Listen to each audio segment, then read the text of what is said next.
It seems like every week, AI is hitting some crazy new creative level. Images. Images, right, then videos. And now, music. Yeah.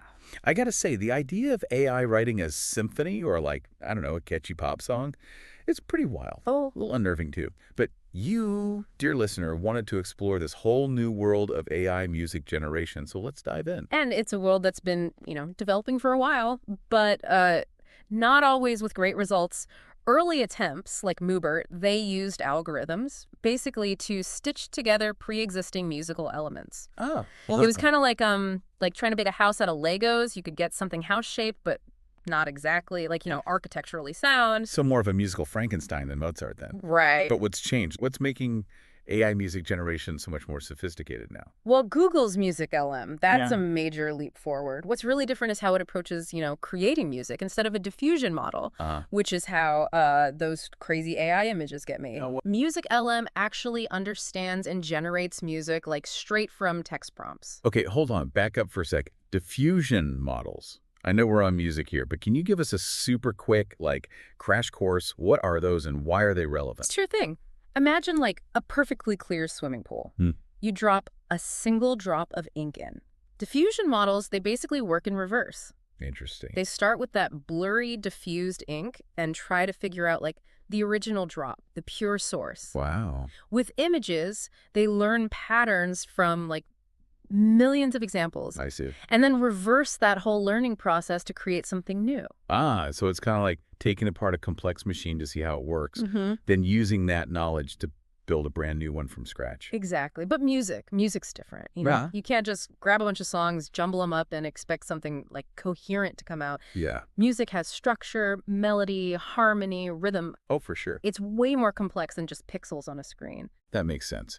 So if MusicLM isn't using diffusion models, how is it making music from, like, text? It builds on some pretty cool research Google did with AudioLM. Okay. It's a model that focuses on synthesizing high-fidelity audio.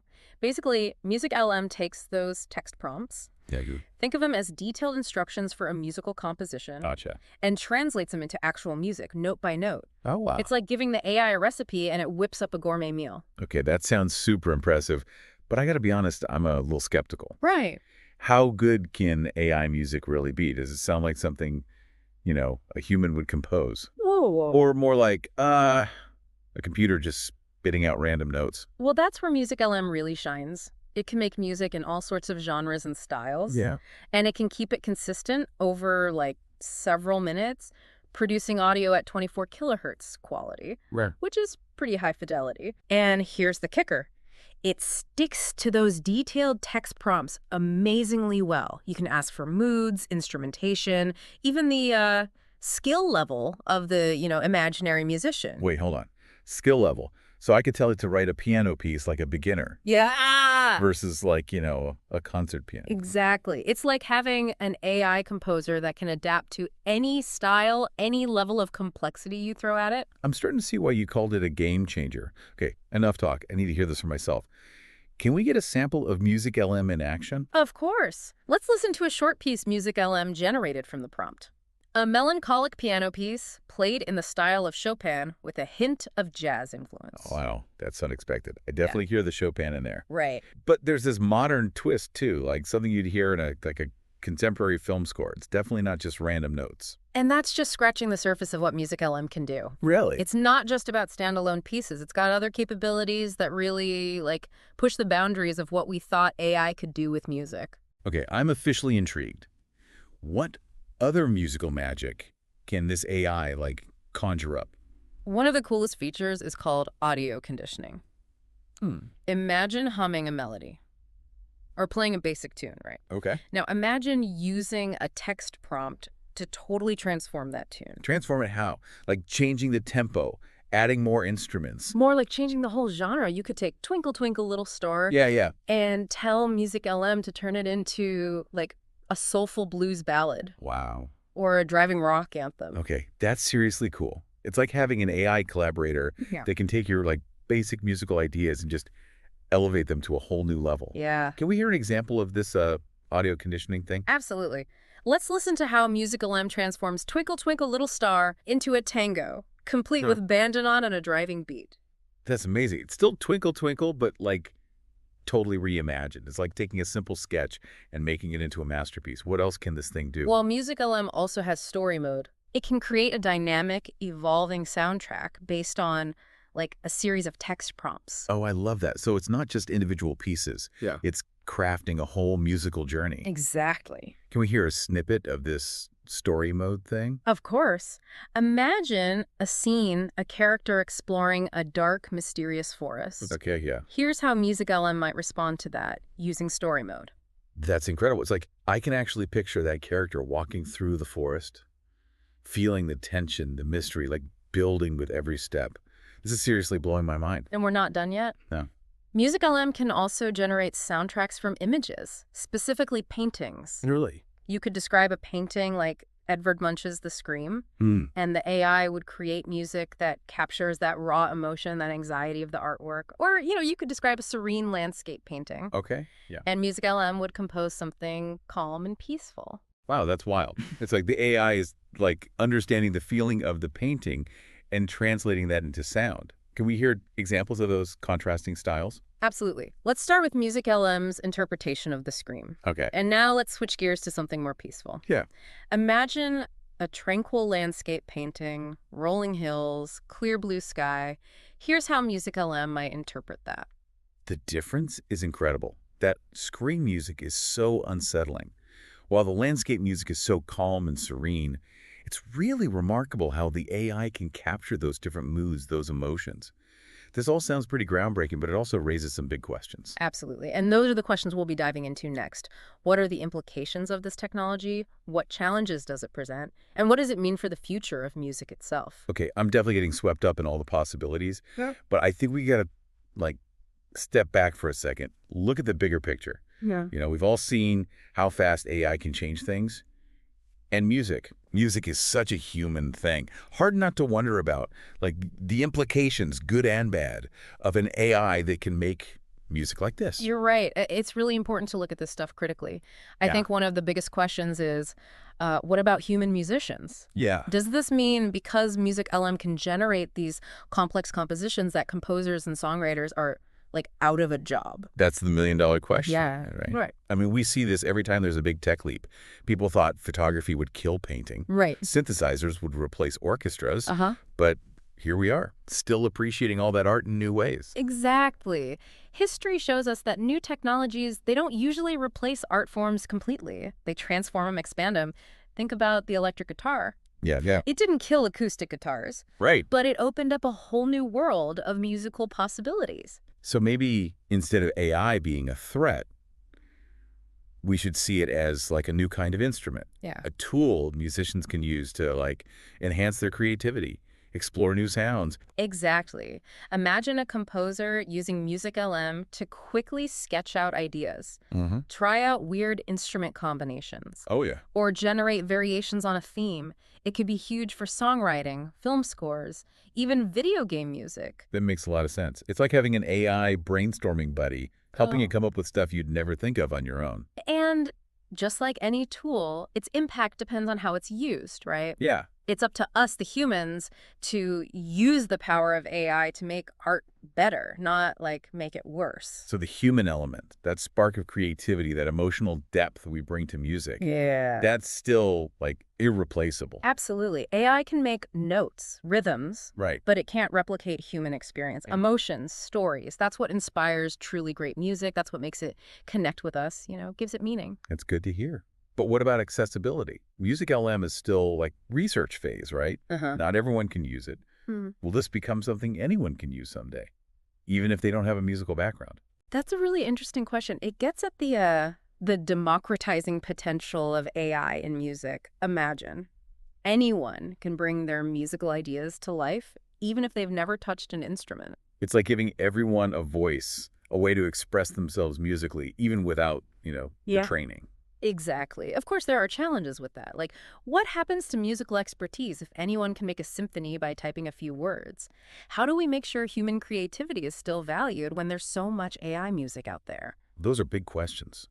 It feels like we're on the edge of a huge change in how we think about music, Who makes it? Who has the tools to create it? And those shifts can be exciting and scary. Like, we're on the edge of this big unknown territory full of possibilities and potential problems. Speaking of problems, one thing that keeps bugging me is control. Yeah. If AI gets even better at making music, Yeah.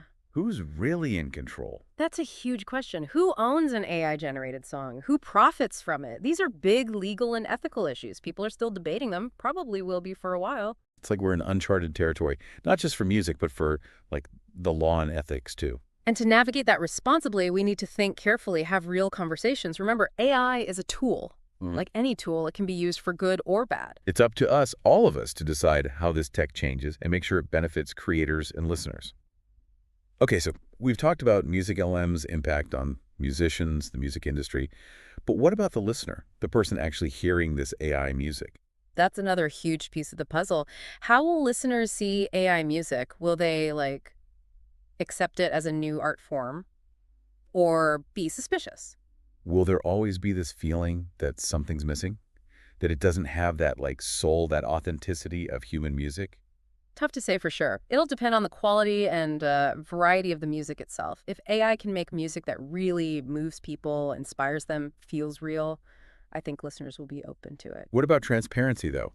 Should listeners know when they're hearing AI music, or should it be treated the same as any other music? That's a tricky one.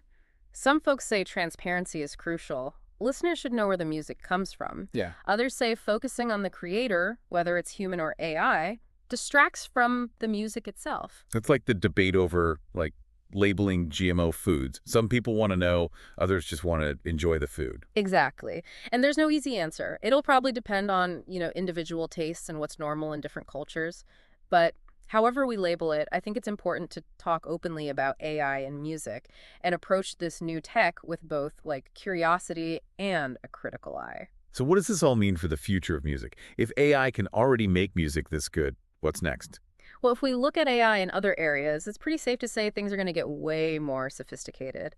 Imagine an AI that composes music based on your mood in real time, Whoa. or makes personalized soundtracks for your life, It's like having a personal AI DJ, a composer that knows exactly what you want to hear before you even know. Right. Or imagine an AI collaborating with human musicians, not replacing them, but working together, pushing the boundaries of what music can be in ways we can't even imagine yet. That's both exciting and a little scary. Mhm.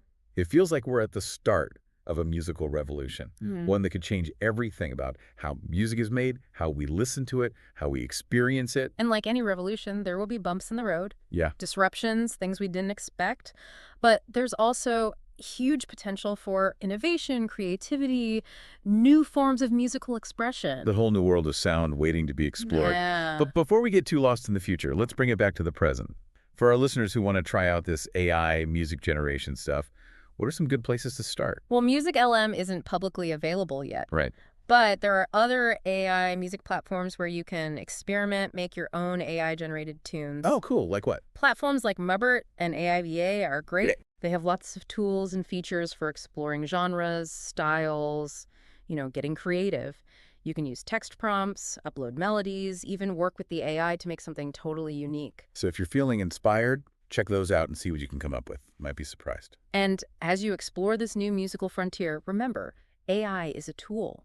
The magic happens when human creativity meets the power of technology. That's a great way to put it. And on that note, we're going to take a quick break. Stay tuned for our final thoughts and some key takeaways as we wrap up this deep dive into AI music generation. Welcome back to the deep dive. We've spent this episode checking out the world of AI music generation. And it's a world that's changing so fast. Feels like we've barely scratched the surface. Yeah, it's been quite a journey. From those early days of just algorithms making basic tunes to AI that can create really nuanced emotional music just from text or even humming a melody. I know. It's crazy to think AI can now, like, capture the scream in music or turn Twinkle Twinkle into a tango. Yeah. But as wild as all this tech stuff is, I think it's good to stop and think about what we've learned. I agree. It's easy to get caught up in the excitement. But this tech brings up some big questions about creativity, about the role of human artists, about the future of music. So as we wrap up, what are some key takeaways for our listener? I think the big one is This isn't about replacing human musicians. It's about adding to their toolbox new possibilities to collaborate, experiment, express themselves differently. Like giving an artist a whole new set of colors for their palette. Exactly. The AI can make the notes, but it's the human touch, the emotion, the story. That's what really makes music connect with us. Another thing that really stuck with me is how AI could make music more accessible. Anyone could express themselves musically, even without any background or like technical skills. Right. That's pretty exciting. It could unleash so much creativity. People who never had the chance or resources to learn music the traditional way, they could have a voice now. But of course, that also raises some questions. What happens to the idea of being a musical expert? What if AI music just floods everything, overshadows what humans make? Those are definitely things we got to think about as this technology keeps developing. We need to be having these conversations Ah. about what AI music means for the music industry, for society as a whole. And we got to approach it responsibly. Make sure it's used in a way that's good for both the creators and the listeners. That's a Yeah, really important point. it is. We can't just jump into new tech without thinking about the downsides. Totally. We have to think about the ethical side of things, making sure AI music doesn't reinforce biases, mess with copyright, or make human artistry seem less valuable. It's like any powerful tool, really. It can be used to build amazing things or to cause damage, Yeah. to inspire or to manipulate. We have to be careful how we use it. Couldn't have said it better myself. And it's impossible to know the future for sure, but I think it's pretty clear AI is going to be a bigger and bigger part of music. It's already happening. And Yeah. the changes are coming faster and faster. So for anyone listening who's curious, inspired, maybe even a little worried, I say embrace the unknown. Check out the AI music platforms that are out there, try them out, create something, be a part of this. Because who knows? Maybe the next big musical hit will be made by an algorithm. Or even more likely by a human artist who's using the power of AI in ways we haven't even thought of yet. And that's what makes this whole thing so exciting. The future of music is wide open. And we all have a part in shaping how it'll sound. Thanks for joining us for this deep dive into AI music generation. Until next time, keep listening, keep exploring, and keep creating.